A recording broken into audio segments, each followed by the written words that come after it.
The so-called voice to Parliament, enshrined in the much-praised Uluru Statement from the Heart, claims to establish a constitutionally guaranteed Indigenous voice in our legislative and executive arms of government. This, according to its advocates, will ensure that the plight of Indigenous Australians is impossible to ignore. By saying so-called voice, I mean no disrespect. It is, though, misleading to suggest that Indigenous Australians currently have no voice to Parliament when each Indigenous Australian has an equal vote to anyone else. And importantly, each state and territory has a Minister for Aboriginal Affairs, and federally we have a Minister for Indigenous Affairs. These portfolios liaise directly with many Indigenous stakeholders. Indigenous Australians, like all Australians, have many voices to Parliament already. I and many others, including many Indigenous people, am simply not convinced that this so-called voice will achieve anything positive beyond the very short-lived rush of joy for those in favour of it.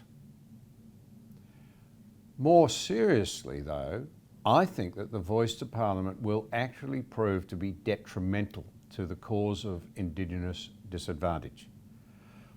This is because it will beget divisiveness and cynicism, and its politics will prove to be a distraction from the very practical challenges of closing the gaps in health, education, domestic violence, substance abuse, employment, income levels, and general enjoyment of life. Other countries have adopted similar approaches to that which is proposed here, and they have not found that it has borne good fruit. This is important. Take the Waitangi Tribunal in New Zealand. It has direct veto power over certain legislation. This discriminatory innovation to the New Zealand government system has expanded over time and has contributed to divisive racial politics. I believe we need to be wiser in this country. Despite the near universal praise heaped upon the Uluru Statement from the Heart, its words, if they were to be taken seriously by Indigenous Australians, are actually misleading and highly detrimental. Most notably, the document declares Indigenous Australians to be powerless and that constitutional reforms are the only way to empower our people, and that Indigenous Australians currently do not have power over our destiny, as they put it. It is bad enough to be saying to a generation of Indigenous Australians that they currently have no control over their destiny. But what are Indigenous youths to conclude about their agency over their future if the referendum fails? Inseparable from the voice to Parliament is the question of a treaty. And treaties very often involve the establishment of separate, autonomous Indigenous territories with massive taxpayer funding. Certainly, this has been the case with Australian discussions of a treaty. We are talking about a radical move when we consider this. The Uluru Statement itself calls for a, quote, better future based on self-determination. The phrase self-determination is a barely veiled reference to a treaty between Indigenous and non-Indigenous Australians. Indeed, the Uluru Statement calls for a Makarrata Commission. Makarrata is a term historically used to refer to a treaty between Indigenous and non-Indigenous Australians. In 2021, Anthony Albanese, now the major champion of the voice to Parliament, said, "The voice is the bedrock upon which we must build. I want a voice and truth, then treaty." I think we need to take Mr Albanese at his word. In other words, the voice sets in chain a process which involves much greater change than is being discussed at the moment. It is my view that he should, in the interests of transparency, explain exactly what that three-step process of voice, treaty and truth-telling would be like, and how he believes it will close the gap rather than widening divisions in our country. If the voice is step one on this path to a treaty between Indigenous and non-Indigenous Australians, then we can rightly expect a perpetual call for such a treaty.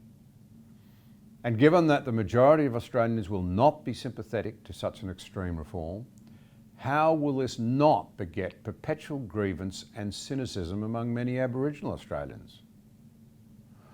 All the while, the gaps between Indigenous Australians will remain, with the politics of the voice overshadowing the everyday needs of Indigenous Australians, much as today the question of changing the date of Australia Day gets far more media attention than the horrific rates of domestic violence and child abuse in remote communities. Indeed, much of the media seems determined to deny what is actually being endured by many Aboriginal people in remote parts of the country. And I think there should be some serious questioning of the level of professional coverage around this very important issue that goes to the heart of being able to live safely in our own country. We don't need more distractions from the real issues. I'm encouraged by Indigenous Australians like Senator Jacinta Price, Warren Mundine and academic Dr. Anthony Dillon, whose passion for Indigenous welfare is undeniable, and yet who would prefer practical and tried public policy as the best means to close the gap and give Aboriginal people the full opportunity where they've not yet enjoyed it to become, if you like, members of the Australian community enjoying the benefits of employment and opportunity and prosperity. An example that comes to mind is that in 2003, alcohol restrictions were introduced to the Arakoon region, and it resulted in a sharp decline in murders and suicides and a 90% decline in people presenting in hospitals for injuries sustained in fights. But the current government scrapped the cashless welfare card in many dysfunctional communities that prevented money from being spent on alcohol and, for that matter, gambling, rather than food and basic necessities for families. It was scrapped despite earnest Indigenous voices, led by Senator Jacinta Price, crying out for its continuation. In The Politics of Suffering, a classic discussion of Indigenous policy in Australia, anthropologist and linguist Peter Sutton wrote regretfully of an apparent correlation between the progressiveness of policy and the degree of Indigenous community disaster. I'm sorry to have to say to you that as somebody who's had a long-term involvement with Aboriginal people and who cares very much about their prospects, I foresee much the same for the so-called voice to Parliament. It will further entrench a sense of irresolvable grievance among many Indigenous Australians. Worse, it will become a distraction from the real problems that require practical policy initiatives. In many ways, I see it as a vehicle that will attract activists and people who are more interested in pursuing agendas around power and advantage for themselves rather than the real needs, and they are real, of many Indigenous Australians who are doing it tough.